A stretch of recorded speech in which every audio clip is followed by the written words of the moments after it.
Okay, so we're going to get started. All right, so today we're going to be focusing on anatomy, but I'm also going to be going through a super brief intro to immunology, just some concepts that you're going to see throughout the block. You guys luckily have 3 weeks, which is really nice compared to previous years. So you're going to have more time to see these concepts kind of play out. And then we're going to switch over to anatomy. There's a few anatomy. I did cross-reference this with your objectives to make sure that I'm covering all the anatomy listed on there, and it was perfect. It was everything that you should be covering with immuno anatomy. So we're going to talk about primary lymphoid tissue, which includes the bone marrow and the thymus, and then secondary lymphoid tissue, which includes the spleen, lymph nodes, and Peyer's patches. And then a brief thing on the reticuloendothelial system, and then very briefly, just like 2 practice questions. It's your first day. I don't want to bombard you with questions, but just keep in mind, like as we go, I think like 1 or 2 sessions, like there's tons of questions, and it's relevant. It's like things that are commonly asked on boards. So just keep that in mind. Okay, but today it's a pretty light day today. And then at the very end, if you guys still have questions just about what to do for the block, no worries. I'll just stop recording and then we'll go through any like last minute questions you guys have. I really think we're going to finish kind of early today. Okay, so intro. So very brief intro to immunology. Again, if you've never had any experience with immuno, this is pretty much what the immune system is trying to do every single time you're infected with something. So the 3 main goals are recognition, regulation, and memory. So recognition is basically detecting that something is even wrong. The immune system is basically a surveillance system. And we have a bunch of different cells, but primarily for this function, there's 3 types of cells. They're called sentinel cells. We're going to talk about them tomorrow with like the innate versus adaptive immune systems. The sentinel cells are kind of the cells letting the body know like, hey, something has infected me. Like we need an immune response. So these 3 cells are epithelial cells, macrophages, and dendritic cells. Okay. And you'll start to hear these cells over and over again and start being like, okay, that's not the only function of these cells, but that's like one of their roles is to act as sentinels. And sentinels are just things that kind of go around and like they're the first on the scene type of thing. So after they recognize, the next main goal of the immune system is regulation. So it's a very tightly regulated system, and you'll see if there's anything that goes wrong with the immune system, you can have autoimmunity. So if too many of one thing is happening, you can have autoimmunity. If not enough of something is happening, autoimmunity. Or like we're seeing with COVID patients, I don't know if you guys have heard of like the cytokine storm. That's too much immune activation. So it's like you're not shutting down the immune system when you should be. So again, you're seeing like these pathology states. And then finally, memory. So development of memory cells. This is kind of like what vaccines you're trying to do. You're trying to make memory. So it's like they're ready for when they actually see the actual virus or bacteria. So the first part of memory is priming. And this is going to be exposure to a pathogen, like the very first time. And then the second part is recall. So upon second exposure, and this is actually like always asked, is about like these 2 kind of responses, like this priming and recall. The recall phase is very, very fast, and it's stronger and it's more specific. So again, this is kind of the goal of like what vaccines are trying to do, is this kind of part 2 of memory. Some terminology. I will be throwing this out there, and it's just, for me, it just doesn't sound like any different at this point. So if you get confused at anything I'm saying, I kind of gave you like a glossary, I guess. But some things are like an immunogen is any molecule that can elicit a response de novo. So meaning like if I were to just see this brand new on its own, it could technically elicit an immune response. That's an immunogen. However, an antigen is a molecule that can react with an antibody. So you can think of like an antigen as a more specific immunogen. So all antigens are immunogens, but not all immunogens are antigens. Okay. An epitope is the exact sequence of amino acids that's recognized by the paratope. So an epitope is going to be on the antigen, and the paratope is going to be on either the B cell receptor, which is an antibody, or a T cell receptor. Okay, so epitope, paratope, we'll talk about that with like B and T cell activation. CD, or a cluster of differentiation, these are markers for specific types of cells. So an example of like a CD marker would be like all T cells are CD3 positive. So if you see like CD3 positive cell, they're talking about a T cell. It's like kind of just a different way that you can characterize cells. And there are a few CD markers that you should be familiar with. I think I give you a list at some point of the ones that I at least think you should know for boards. And then finally, pathogen-associated molecular patterns, or PAMPs. These are basically structures that only like microbes have. So things not in our bodies. So it's like a pattern that is specific to a pathogen. That's a PAMP. And the immune system is going to recognize it with our pattern recognition receptors, or PRRs. And a lot of the times they like to ask, do you know if this is a PAMP or do you know if this is a PRR? So it's just something to kind of keep in mind as we go through.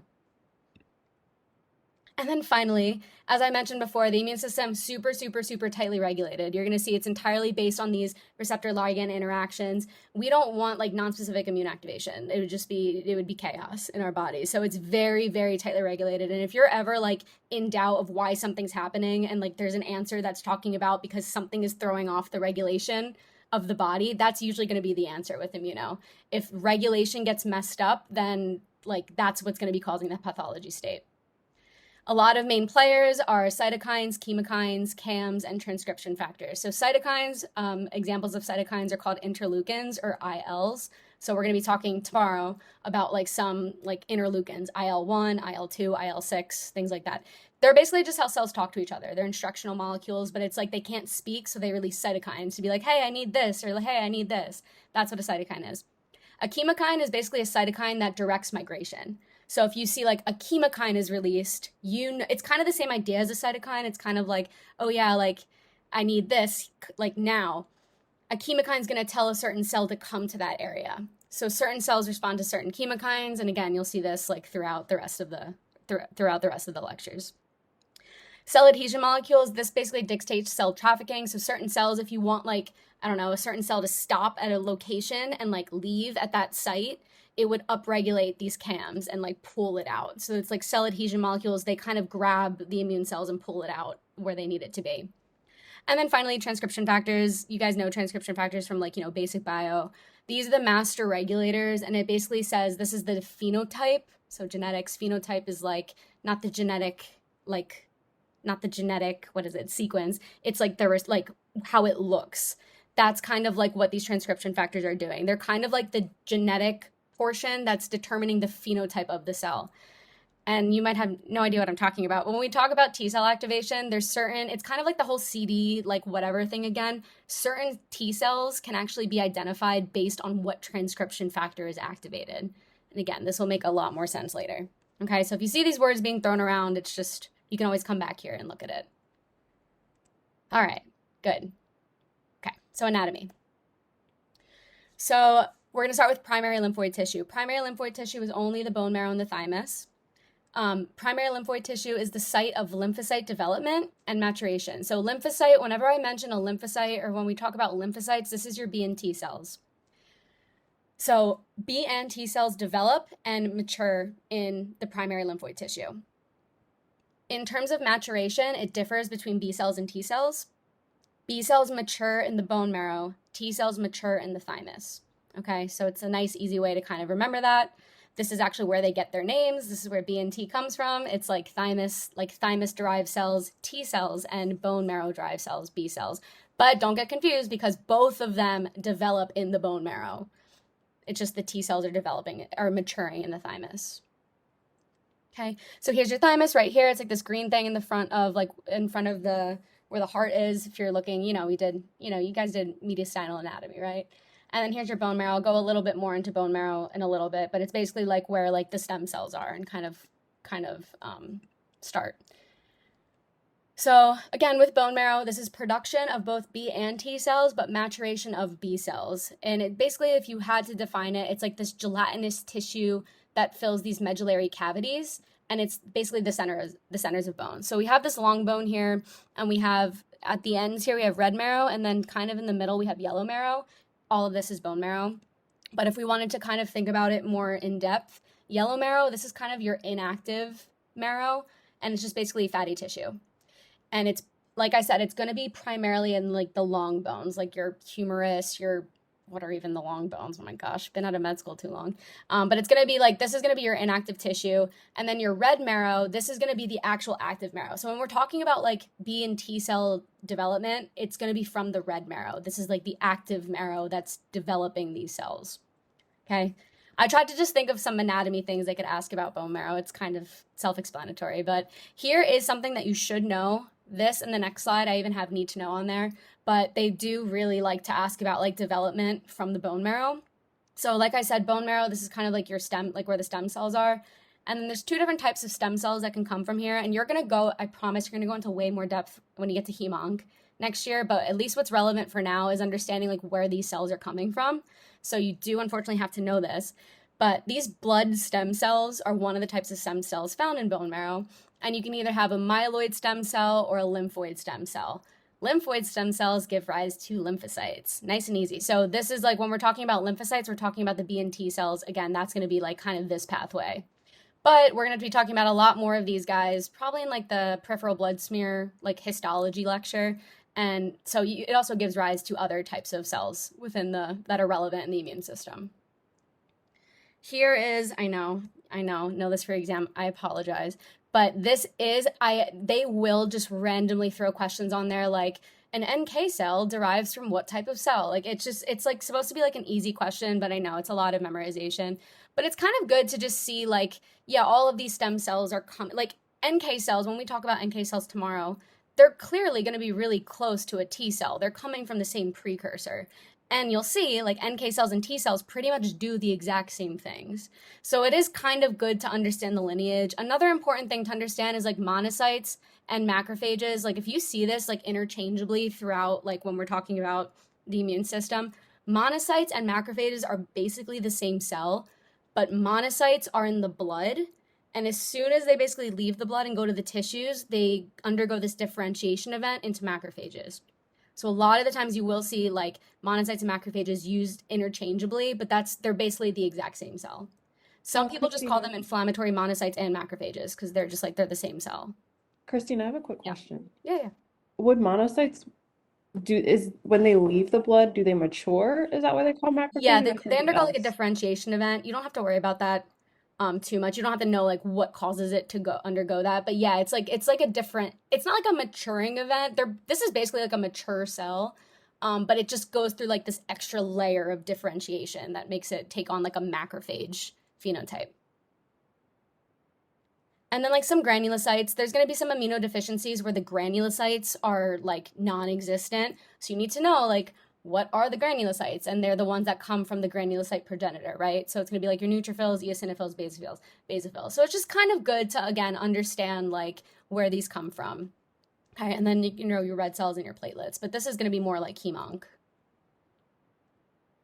Okay, so that was bone marrow. That's like your bone marrow development, like your whole nice little tree to memorize. So now we're going to the thymus. The thymus is production of T cells and maturation of T cells. Okay, so we have both bone marrow doing production of T cells and thymus doing production of T cells. But the thymus has nothing to do with B cells. Okay. So this is developed from the third branchial pouch. I threw in some embryo, for, step, just threw in some embryo. So that's like just one of the embryologic pouches that are developing. This is where the thymus comes from. And it actually involutes by the time you turn 3 years old. So you actually shouldn't have a thymus right now. It like just shouldn't be here. And you'll see with a lot of like the disorders where maybe the thymus doesn't develop, it's going to be a characteristic of like a T cell disorder. But after it involutes, which means it just kind of like comes in on itself, it just looks like a fat pad. And that's what's going to be present in anyone over the age of 3. And the exact location of it, just a little bit more anatomy, is the anterior superior mediastinum. Okay. And this is what it looks like. It has a right lobe and a left lobe, and then it's made up of like these little lobules. But if we zoom in, and this is kind of where they do, I will say, and I hate histology, so I do apologize, but I will say they do like to ask about, like they like to show you these cross sections and point and be like, what happens here? And you're like, okay, I have no idea, but you should know that. You should know like, okay, I'm looking at a thymus, like the outer portion is going to be the cortex, the inner portion is going to be the medulla, and this is a Hassel's corpuscle. Like you should just kind of have an idea of what you're looking at. I was tutoring earlier and like it was just histology sections of immunological like anatomy structures. So just really want to emphasize that. So Hassel's corpuscles are like, they're not known what they do, but it's a really good way to identify that you're in a thymus is like you just see this pink like circle in the middle, like the medulla. So like the middle portion of the thymus. And again, they're located in the medulla. Like I said, this is the defining feature that we're in the thymus, as you see these Hassel's corpuscles. The medulla has mature T cells. We're going to talk about this with T cell activation. So Immature T cells are more in the cortex, and then when they start to mature, they move like closer to the medulla. So that's something we're going to talk about at the T cell activation lecture, but this is how I remember it. Medulla is your mature T cells. Okay, and then I linked down here on the Yale Histo site. They have like a really good, like, they have a much bigger picture of the thymus, and then you can kind of click through and kind of see the other features of it. So I just linked this at the bottom. So what's relevant for us, especially like clinically, is if you have a child less than 3 years old, again, because it involutes after the age of 3, you should see something known as the Sale sign. And this is a sign that this patient has a normal thymus. So what I mean by Sale sign is here is obviously a child's x-ray, looks like a super tiny person. And you see here, it looks like I guess a sailboat sail, which it does. So that's the Sale sign. And again, this is completely normal for kids up to the age of 3. What's not normal is if you don't have a Sale sign. This is completely not normal. This is a sign of some sort of immunodeficiency. And we're going to talk about that in the immunodeficiency lecture. They might even say no thymus seen, no Sale sign seen on chest x-ray. You know that there's going to be an issue or some sort of immunodeficiency, especially involving T cells, right? So they might say that. They might say absent thymic shadow. All of these things, they're just talking about the thymus isn't there. And again, immunodeficiency. Okay. So that's primary lymphoid tissue, super easy. Bone marrow, thymus. Secondary lymphoid tissue gets a little bit more complicated. Secondary lymphoid tissue is basically just like tissues around the body that have an immune function. That's like your secondary lymphoid tissue. Whereas like the bone marrow and the thymus, they're producing the immune cells or producing and maturing. Whereas the secondary, it's just like they play a role in the immune system in some way, shape, or form. So again, we're going to talk about innate versus adaptive tomorrow. But a lot of the times their main role is to initiate an adaptive immune response. An adaptive immune response doesn't just happen, it needs to be initiated. The innate immune response does, it just happens. It's just like your body, it just responds. But the adaptive needs to be initiated. So that's why these become really, really important. And this is where your lymphocytes get activated. And again, talking about this in the next lecture about like innate versus adaptive. But this is like, again, just think of it. You don't even have to memorize this. It's just, this is where the immune system gets activated, like this adaptive immune response, okay? So what are secondary lymphoid organs? The spleen, lymph nodes, and pyropatches are going to be involved here. And your tonsils too. I don't really talk about tonsils. Tonsils are kind of, you're going to see like a pattern over and over again. Tonsils are basically lymph nodes. They're just basically lymph nodes. So you'll see kind of the same pattern. Your appendix is considered a secondary lymphoid tissue, but like not really because they don't really know what it does, but that's what they think it does. It's like it was like a secondary lymphoid tissue at some point in life. But these are the main 3: spleen, lymph nodes, and pyropatches. So the spleen. Overview of the spleen. It's located in the left upper quadrant behind ribs 9 through 11. Here's your anatomy. You better know this. Like they still ask this on boards too. Like, where is the spleen located? Left upper quadrant, ribs 9 through 11. Has a bunch of functions. Again, all these secondary immune organs have a bunch of functions. The spleen is no different. So it's going to be involved with immune activation, like we talked about. It also is involved with filtration of blood. So the spleen's going to come up back in like hem-onc when you get there. You're going to talk about the spleen again. It removes cell inclusions. We're going to talk about what this means in, again, the peripheral blood smear lecture. But basically, if a cell, like let's say a red cell has like some sort of inclusion in it, and it shouldn't, the spleen can actually remove it. It can literally bite it and be like, all right, I'm taking you out. That's like just something that the spleen can do. It can just remove those inclusions. And this is what's really important, is the removal of encapsulated microbes. You will probably have a question on this in some way, shape, or form in any exam you take in the future. The spleen is super important to remove encapsulated microbes. So we're going to talk about what those are in a little bit. Okay, so this is the spleen. It's really tiny. It's basically like right behind the stomach on the left side, and it's like hiding behind it. And you should remember from GI what the splenic artery, right, comes off the celiac trunk, right? All right. So anyway, here's the spleen again. So now we're gonna dive into histo. I'm not gonna lie, spleen and like lymph node histology is a little confusing. So I did try to explain it, like break it down as easily as possible, but flashcards might have to be your friend with this. They will go after this, just in terms of like if they want to put a tricky thing on there. So if you want to think about the spleen, you can think about the spleen as having 2 different types of pulp. That's just like sections. They have red pulp and white pulp. Okay, very easily, like I'm gonna jump down. This is how I differentiate red pulp and white pulp in my mind. And again, easy to remember. White pulp is your white cell zone. Red pulp is your red cell zone. Okay, so the red pulp is going to be more, remember we talked about like removing cell inclusions from like your red cells. That's going to be your red pulp. Removing those encapsulated organisms, that's going to be more of like your white pulp from like the white cells that are bringing those encapsulated organisms there. Okay, so that's kind of the two different pulps. And then in between the two, we have something called the marginal zone, which would literally be like the margin between the two. I have another picture to kind of show this. But what's also here are splenic sinusoids. So splenic sinusoids and splenic cords, these are like within the red pulp. You can kind of see them here. This is like a sinusoid here. They're basically, again, since they're in the red pulp, they're going to be more so for like your red cells. And what they're doing is to make sure that your red cells that are old, malformed, have inclusions, something, it stops them from like going back into circulation. Because remember, the spleen filters blood. So it's just going to make sure like it's going to remove like deformed red cells before it sends it back out to your blood. And there's two types of like splenic sinusoidal circulation, open versus closed, which I have more on like another slide. But this is like an overview. So we have our white pulp, we have our red pulp, and then we have our splenic sinusoids. And then in between white and red, we have our marginal zone. Okay, so diving in a little bit more to the white pulp. I know this is an image, but it's a really good one. It kind of shows you everything you need to like know about what's located within all these zones. So you can see just right off the bat, here's your red pulp, here's your sinusoids, right? And then you have your white pulp in the middle, which they kind of tried to like color white, which is nice. And then within here, you have like some follicles, which we'll talk about, but here's your marginal zone. It's just like this red line between the two.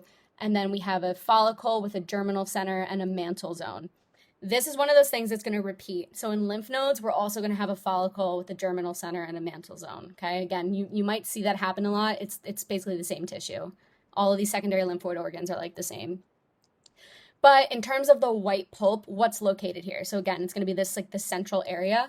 So we're going to have an arteriole. So again, it's going to be like the splenic vein is going to, the splenic artery is going to branch.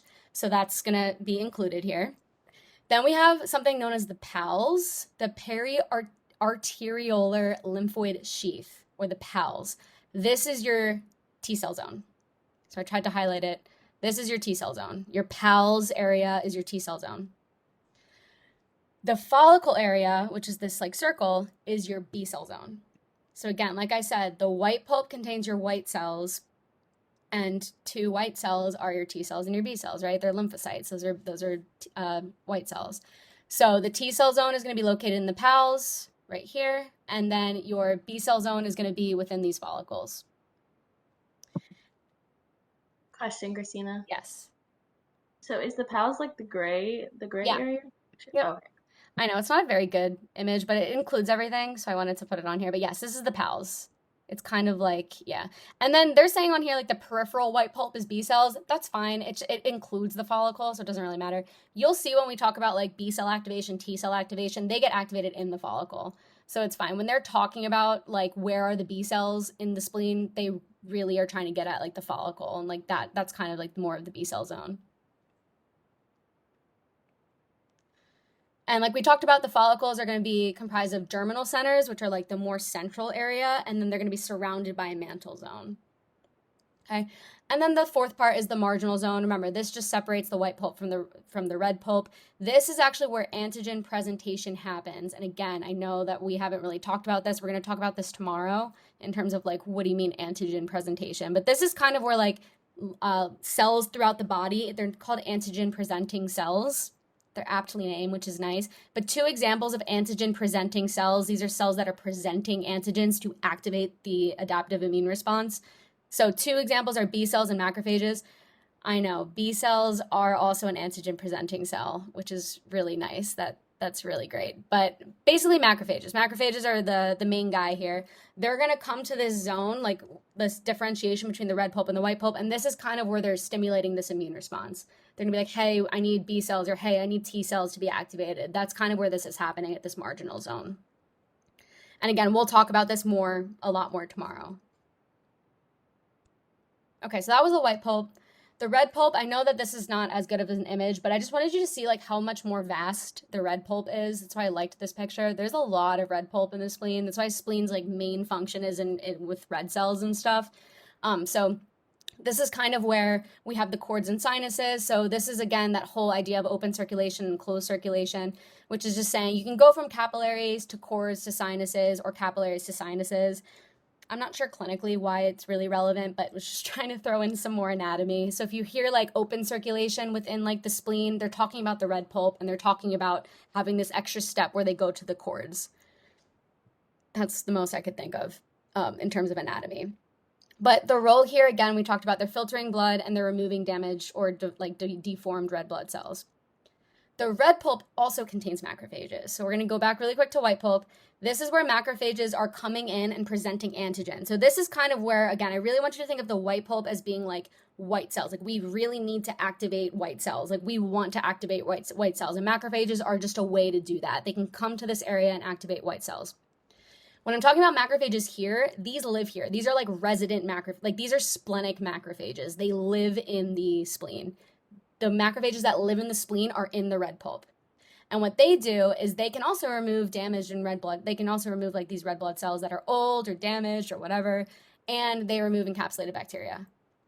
So if they're trying to get like at like an anatomy question in terms of like patient has no red pulp, which I don't know if that's a thing, but that's a thing that would happen. You wouldn't be able to remove these encapsulated bacteria. Okay. So these are when they're talking about macrophages are like responsible for that. These are the splenic macrophages, the resident macrophages. They live in the red pulp. These macrophages are antigen presenting cells. They don't live here. They're just coming here to activate the second, like the adaptive immune response.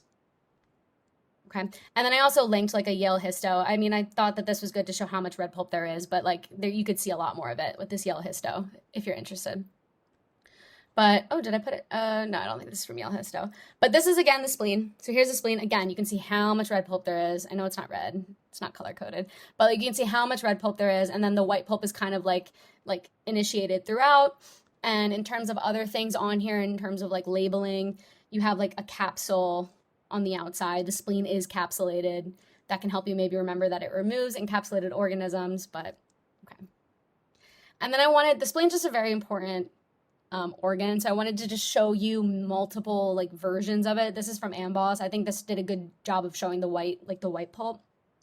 So if we look here, we have the spleen, we have like the capsule on the outside, and then we have red pulp, which contains like the sinusoids, the cords, other stuff. This is, again, you have your splenic macrophages here, and you have like your red cells here. That's kind of what's in the red pulp.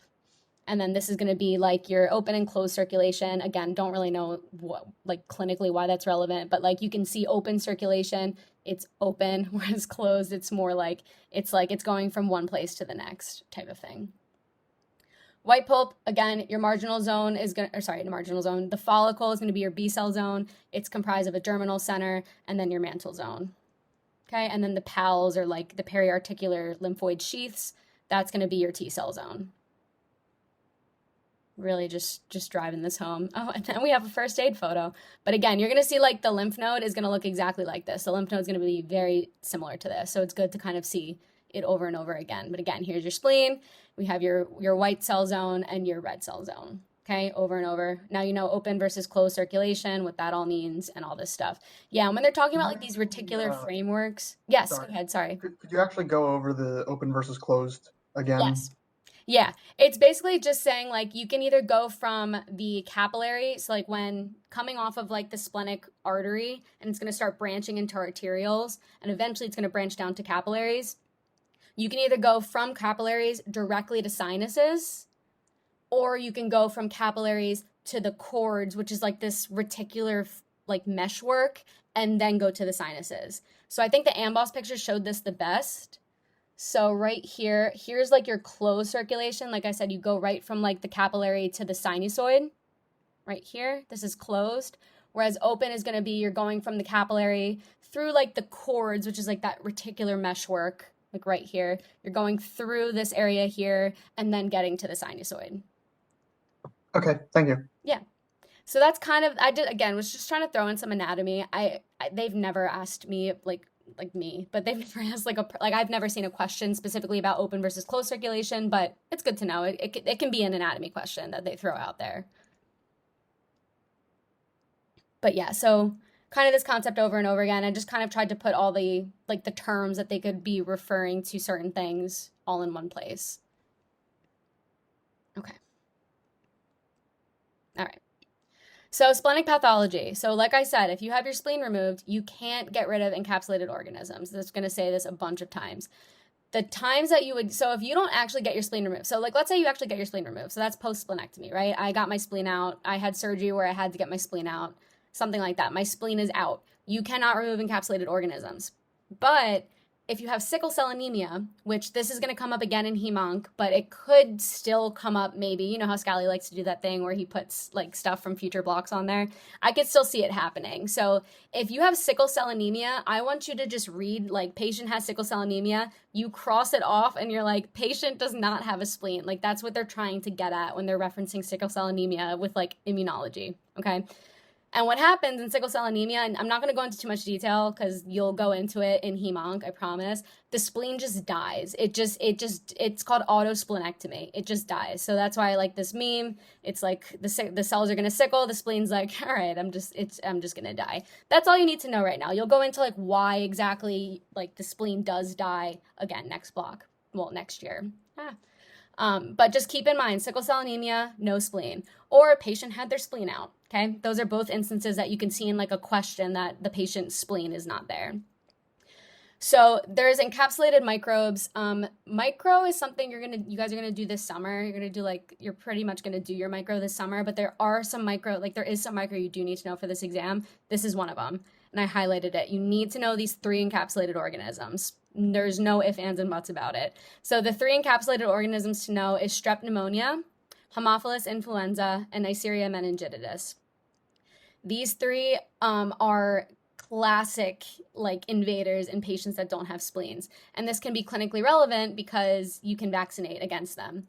You can actually we're going to talk about this with like the vaccine lecture, but you can actually vaccinate against capsules. So since these have capsules, they're encapsulated. They have capsules. You can actually design a vaccine against the capsules for each of these. So this is just something like, again, if your patient has their spleen out, what's like the next thing you want to do? You want to give them a vaccine for these guys. Well, like different vaccines. Okay.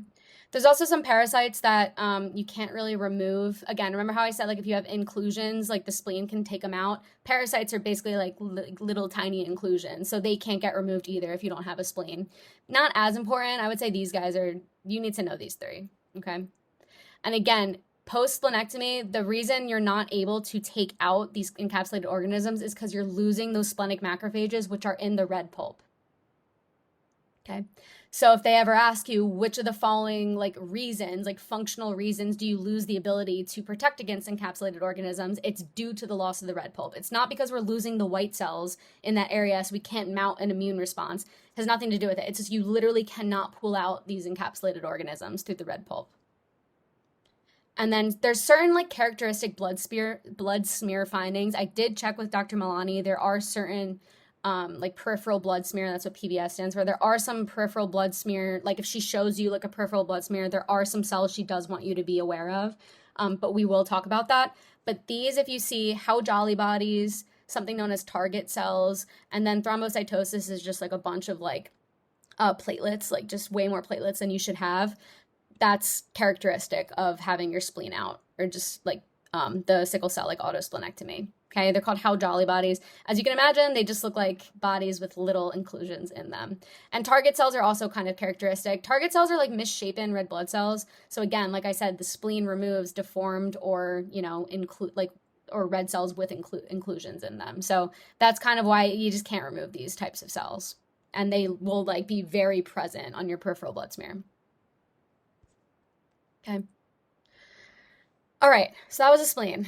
Love the spleen. All right, the lymph nodes. So the lymph nodes, these are kind of like your filters. Like when you think immunology, you think lymph nodes, right? So these are like your filters for infection.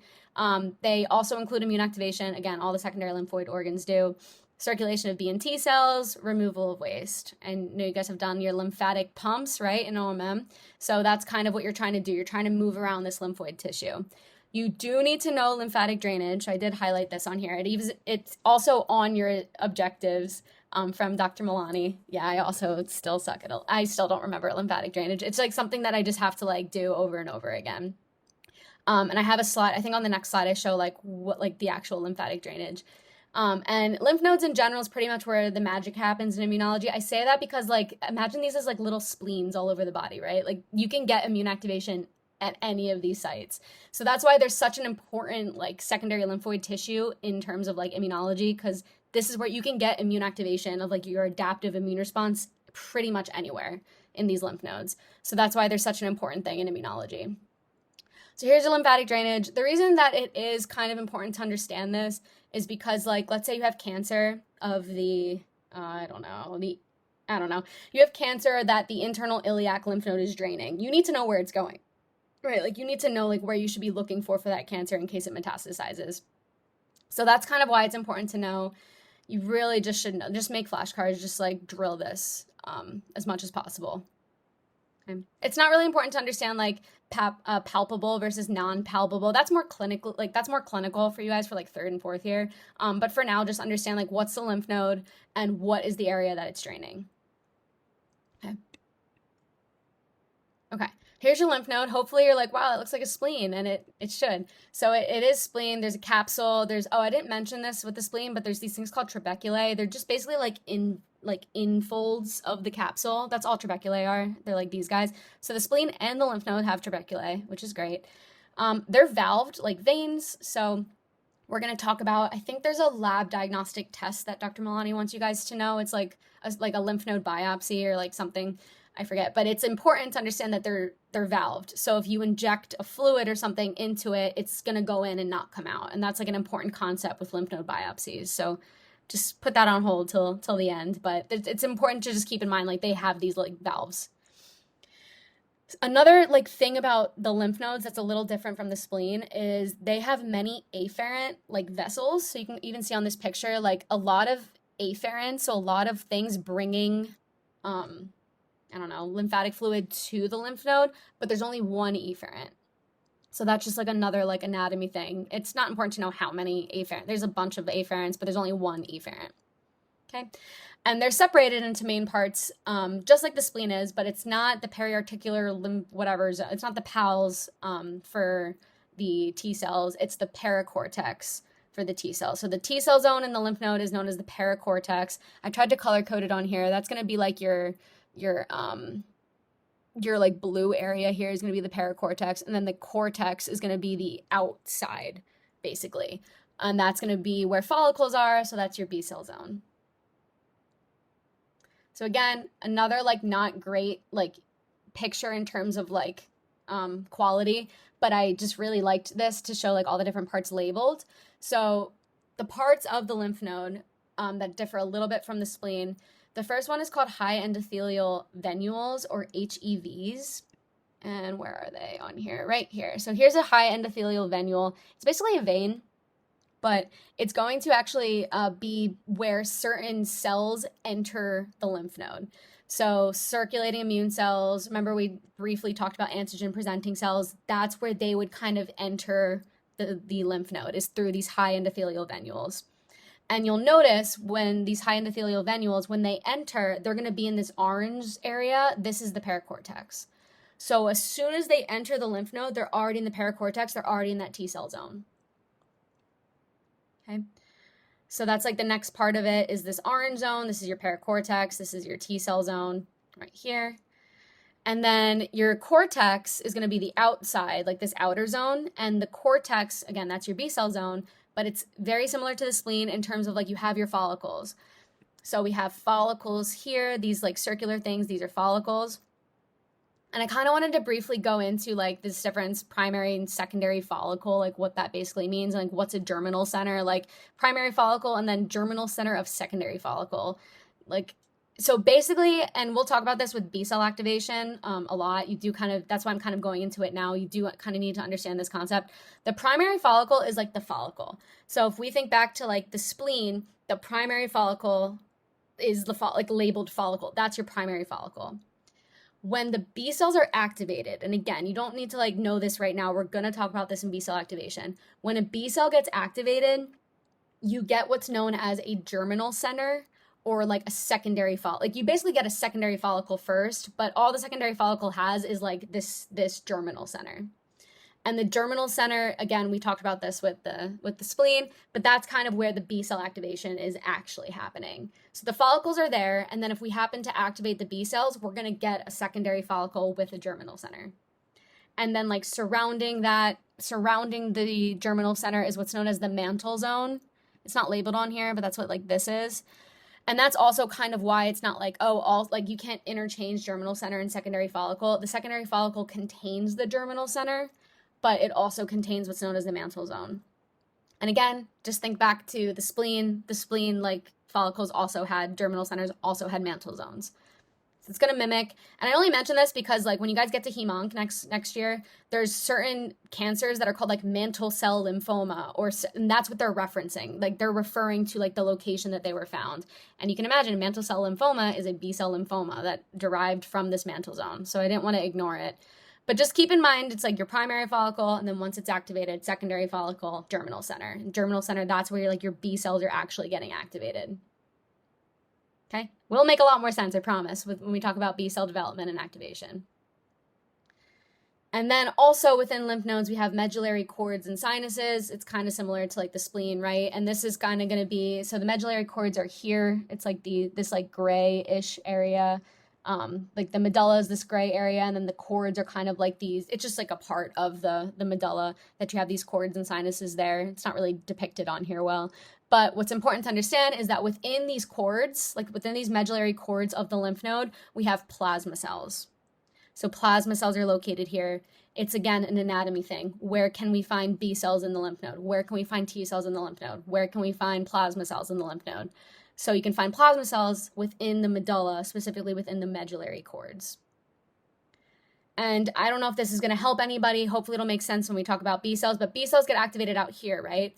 As they get more and more activated, we want the B cells to leave, right? To go fend off, like to go fight off the invader. So it makes sense. Like a plasma cell is basically a very, very activated B cell. It's like the last stage of activation of a B cell. So it makes sense that it would be located like closer to like leaving the lymph node. That's also how I kind of remembered it. Plasma cells are located closer to like the efferent lymphatic like vessel, because it's like it's trying to leave. So that's why it makes sense that they would be present there.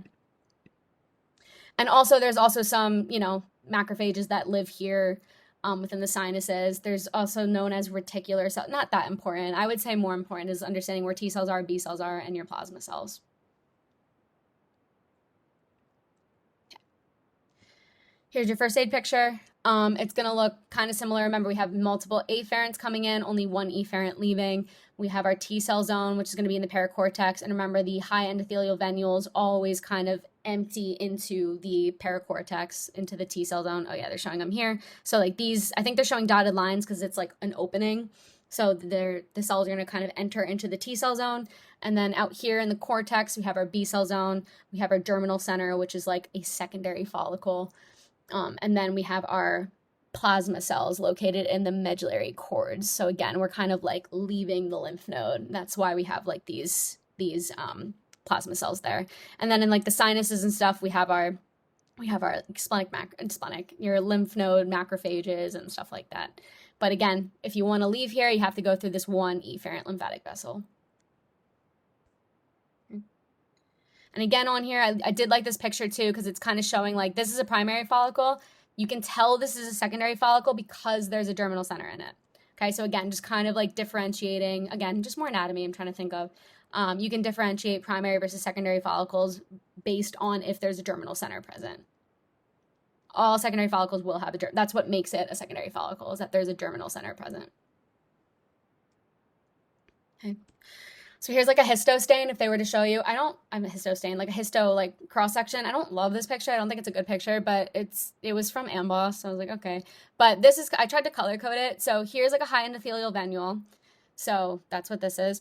Out here would be the mantle zone, and then in here would be your germinal center. So if they were like, what are we looking at? We're looking at a secondary follicle, right? Because we have a germinal center and we have a mantle zone. Okay. And then if we were to zoom in kind of more on that high endothelial venule, we kind of can tell it's a high endothelial venule because the endothelium that makes it up, again, it's like a circular type of thing. The endothelium that makes it up, it looks like cobble shaped, with these very round nuclei, and I guess it looks like cobblestones, I guess, but it's just like an irregular looking shape. I don't think anyone's gonna be like, what is this? But just so you know, it's like it looks like an opening, but it's always gonna be in that paracortex. It's always gonna open up in the paracortex. And then the lumen, that's why it's open, that's where these cells are basically entering. That's like where, like, if like an antigen presenting cell wants to come to the lymph node, it's going to enter through here, through this lumen. And then we have our first aid lymph node. So here is this, and I actually like this because it kind of shows you the histo of it. So we can see here, again, we're looking at a lymph node. Outside is going to be the cortex, and then within the cortex, we have our follicles. So these are all like these circles. So like I would say like this dark purple, this is like the cortex, and then like these like lighter stained, like light purple, these are like going to be the follicles in here. And then if you want to really dive into like more of like the secondary versus primary follicle, they're saying now this is a primary follicle, right? And then this is going to be a secondary follicle because there's a germinal center in there. Germinal center, mantle zone, and then again, as you're leaving, so like here would be like the paracortex in here, and then you would have like the medullary cords containing the plasma cells as you like go and like you try to leave to go like through the efferent lymphatic vessel. Okay, so this is a question that comes up a little frequently. So if you're having an infection, and this is them trying to ask about like just anatomy, right? So they're going to say, if you have an infection and you have like, let's say you have cervical lymphadenopathy. So your lymph nodes are swollen, like you're feeling your lymph nodes. You're like, oh my God, my lymph nodes are super swollen. Is that a cortex or is that a paracord? Like what's enlarging? What's making the lymph nodes like get large? So you're having like this lymphadenopathy. And my rule of thumb with this is usually lymph node enlargement is due to cortical hyperplasia. So again, we just learned cortical, this is your B cell zone. And again, hopefully this makes sense because once you activate like your B cells, you're going to get that germinal center. It's going to get bigger. Like the follicles are going to get bigger. This is kind of what is causing the lymph nodes to get swollen and to get bigger. This is like the general rule of thumb. Cortical hyperplasia, or like, you know, the B cell zone, germinal center, whatever. Your cortical hyperplasia is what's leading to the lymphadenopathy. But sometimes in like extreme cell immune response, I know we didn't talk about cellular immune, like what is cellular immune response? This is basically just like your virus response, like your virus response, which again, we'll talk about. I don't know, I think we talk about it tomorrow. Your cellular immune response, your viral immune response, your T cell response. And again, I know we didn't talk about this yet, but T cells are responsible for viral infections, like taking care of viral infections. Just anything intracellular. We are going to talk about this in extensive detail when we talk about T cells and like activation. So if you have like a viral response, hopefully it makes sense. Like, okay, you could also see paracortical hyperplasia, right? Like if we're getting tons of T cell activation, that would also technically be the paracortex enlarging because that's what your T cell response, that's where your T cells are located. I would say like they would have to basically tell you, like be very explicit that you have a viral infection. Epstein-Barr virus is very classic at doing this, EBV, so Epstein-Barr mono, the virus that causes mono. If you've ever had mono, you get like the giant swollen lymph nodes. That's paracortical enlargement. And that should, again, hopefully make sense. It's a virus. Viruses, like T cells, you need T cells to get rid of viruses. So that's going to be your T cell zone of the lymph nodes. That's going to be your paracortical hyperplasia causing the lymphadenopathy. This is just like a rule of thumb that I've just come across. Okay, and then the last type, like the last one that we're going to talk about is Peyer's patches. Peyer's patches are really weird. They're in the ileum. So again, you guys had GI, you know the ileum's a part of the small intestine. It's like it's literally a patch of lymphatic tissue. So here's the ileum. Here's the mesentery, connecting it. It's literally a patch of the ileum. And it looks just different from the rest of the ileum. That's known as a Peyer's patch. This is secondary lymphoid tissue. And like why the heck would you have secondary lymphoid tissue in your small intestine, right?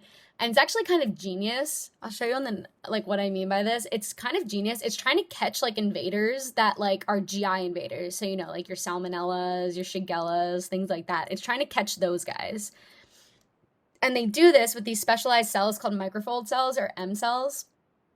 It's really cool. I'll show you. It's like a trick. The immune system tries to like trick these cells, trick like these bacteria. But M cells are within these Peyer's patches, so within like these like patches within the ileum. And what they do is immune surveillance. They're trying to trap, like they're basically trying to trap these GI bugs. And I can think of them as, you can think of them as tonsils of the GI tract, lymph nodes of the well, not really lymph nodes because you have lymph nodes in your GI tract. So I think tonsils of the GI tract would be better. It's just like you're trying to just trap certain things before it gets like too far into the body and causes issues. So some more pictures of this. This would be like the histo. I tried to show like, a histo of everything. So this would be like the ileum, again, you did GI, so like, the mucosa, the submucosa, the muscularis externa, all the layers of the GI tract. Peyer's patches would be like, basically like right before you would see like follicles, like these lymphatic, it would be like right before this. So it would be like between the mucosa and the submucosas where you would really see Peyer's patches. And what these M cells look like is, so this is a picture of it. So this is what's really cool about it. So like, let's say that these are like your GI bugs. So this is like, E. coli, Salmonella, Shigella, whatever. So we have all of these normal like epithelial cells within like the intestine wall. And then all of a sudden we have an M cell, and it doesn't look like an M. It doesn't like go like that. It just looks like this. It's like literally like this. But what happens is there's a bunch of immune cells sitting directly under it. So again, we have like our little arch. We have like a macrophage here. We have like a T cell here. We have a B cell here, a dendritic cell, which we'll talk about tomorrow. We have all these cells just kind of sitting under there. And it's basically like, again, it's a trap. It's like a bear trap. It's like, hey, it's super easy access to get through here. Like you guys should totally enter the GI tract through here. And then as soon as they enter, these cells are basically waiting for them, and they grab them and they're like, ha. And they grab them, and then they take them to a lymph node, and they go to like a lymph node, and they're like, hey, B cells, like, what is this? Or hey, T cells, like, mount a response against this.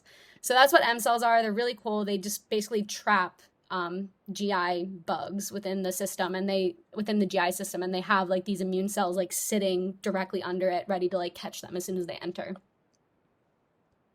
I know, it's pretty cool. Okay, and then the last thing is the reticuloendothelial system. So this is known as the RE system or the RES. And basically, it's just, I put this on here because it's in the objectives, but don't have to worry too much about like what's the anatomy of this. It's just kind of like, we're going to be talking about the reticuloendothelial system like the entire time, like throughout all of these lectures. It's the system of any cell that has phagocytic properties. And we're going to talk about what phagocytosis is, but phagocytosis is basically like cellular eating. So like this picture here, this is a cell like eating a virus, right? This would be like this cell would be engaging in phagocytosis. By definition, this cell would be in the reticuloendothelial system. Okay, so that's all that's really meant by the reticuloendothelial system. It's almost exclusively associated with macrophages, but we'll talk about, there's a lot of cells that can phagocytose and have that property. So technically they're included within this system. But macrophages are the one, like they're the really good at phagocytosing things. So they're like usually the cells in the reticuloendothelial system. And it's basically like how these cells break certain substances down, and then, takes them to the spleen, the liver, whatever. There's macrophages in the lung, so that's why the lung's involved. There's macrophages in the liver, that's why the liver's involved. But it's just, again, I don't really know how to describe the anatomy of the reticuloendothelial system, because it's like any cell that can engage in phagocytosis is involved. But I think maybe they're getting at which organs are maybe like involved. And I would say the primary organs would be like your spleen, your lung, and your liver. They have like really, really phagocytic macrophages that work. So that's why they're like really big in this system. But yeah, it's just like something we'll be talking about more. It's really hard to explain what the system is. But okay. So then that's it. So I have 2 questions. So we're going to do them now. Feel free to do them, like chat them to me, and we'll go over them. Chatting them to me, I don't care if you guys I literally don't care. I'm not even really going to look. I just want to see how you guys are doing with the questions, like if I can go over them or not.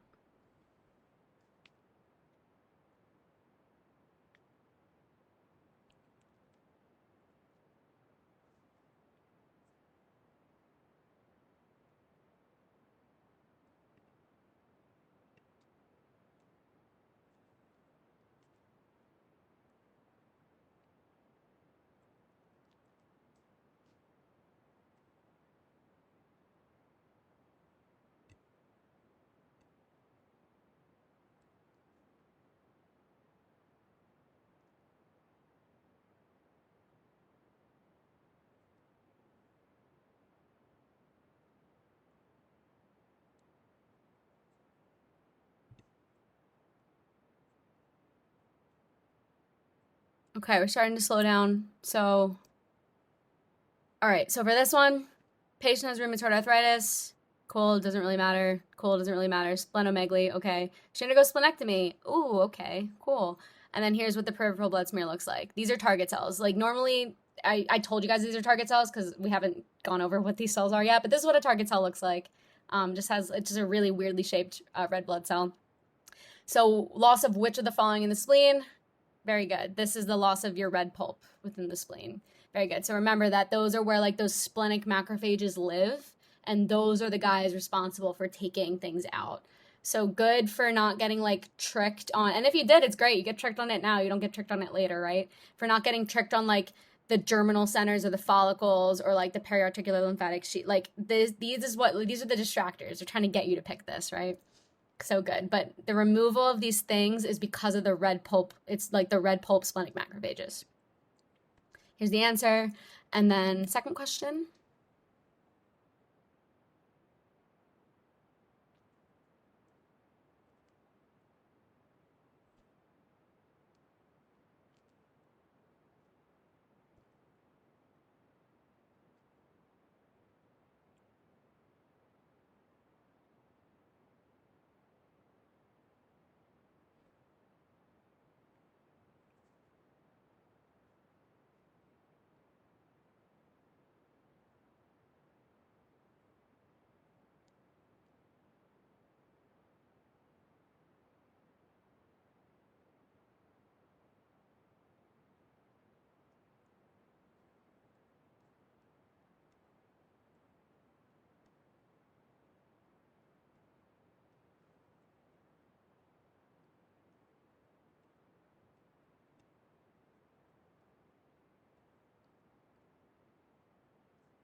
Okay, everyone that wants to answered. You guys are starting to slow down, which is good. Okay, all of you guys got this right. I'm so proud. I'm so proud. Yes, so this is strep pneumo. Remember the other two that could also be here. Totally fair game. They could also put Haemophilus influenza here. They could also put Neisseria meningitidis here. You need to know those. That's kind of why I did these back-to-back splenectomy ones. You're gonna get a question on a splenectomy. It's like almost guaranteed. But yeah. So good picking up splenectomy and good picking up that it's strep pneumo. It's always going to be one of those 3 encapsulated ones. And again, this is why you vaccinate. This is why if you know anyone that has their spleen out, they get a pneumonia vaccine like every year or every 2 years. I forget what it is. Okay. All right, that's it today. That was very quick today. I'm going to stop recording.